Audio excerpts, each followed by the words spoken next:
Right, ఇక బులెటిన్లో breaking news చూస్తున్నాము. తెలంగాణలో వాతావరణం ఒక్కసారిగా మారింది. నైరుతి బంగాళాఖాతంలో ఏర్పడిన బలమైన అల్పపీడనం, దానికి అనుసంధానంగా ఉన్న ఉపరితల ద్రోణి ప్రభావంతో రాష్ట్రంలో రానున్న 2 రోజుల పాటు వర్షాలు కురిసే అవకాశం ఉందని హైదరాబాద్ వాతావరణ కేంద్రం ప్రకటించింది. ఈ మేరకు పలు జిల్లాలకు ఎల్లో అలర్ట్ కూడా జారీ చేసింది.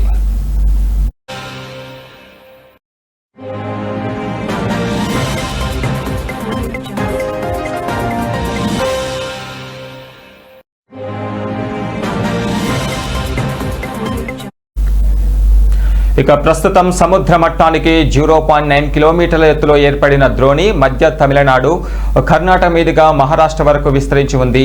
దీని కారణంగా సోమ, మంగళవారాల్లో రాష్ట్ర వ్యాప్తంగా ఉరుములు, మెరుపులతో కూడిన తేలికపాటి నుంచి ఒక మోస్తారు వర్షాలు కురిసే అవకాశాలు ఉన్నట్లుగా తెలుస్తుంది. ముఖ్యంగా దక్షిణ, మధ్య తెలంగాణ జిల్లాల్లో వర్ష ప్రభావం అధికంగా ఉంటుందని తెలుస్తుంది.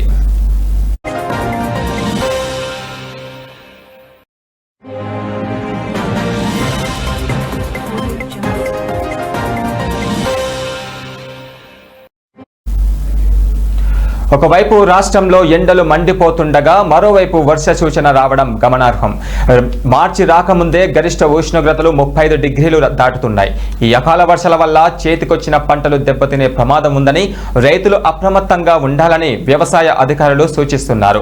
సోమవారం భద్రాద్రి కొత్తగూడెం, ఖమ్మం, నల్లగొండ, సూర్యాపేట, వరంగల్, యాదాద్రి, రంగారెడ్డి, మేడ్చల్, వికారాబాద్, నాగర్ కర్నూల్ సహా పలు జిల్లాల్లో వర్షాలు కురుస్తాయని, మంగళవారం కూడా వీటి ప్రభావం కొనసాగుతుందని వాతావరణ శాఖ అంచనా వేసింది. ఇక హైదరాబాద్ నగరంలో ఆకాశం మేఘావృతమై ఉంటుందని, సాయంత్రం లేదా రాత్రి వేళల్లో తేలికపాటి జల్లులు పడొచ్చని తాజా బులెటిన్లో వివరించింది.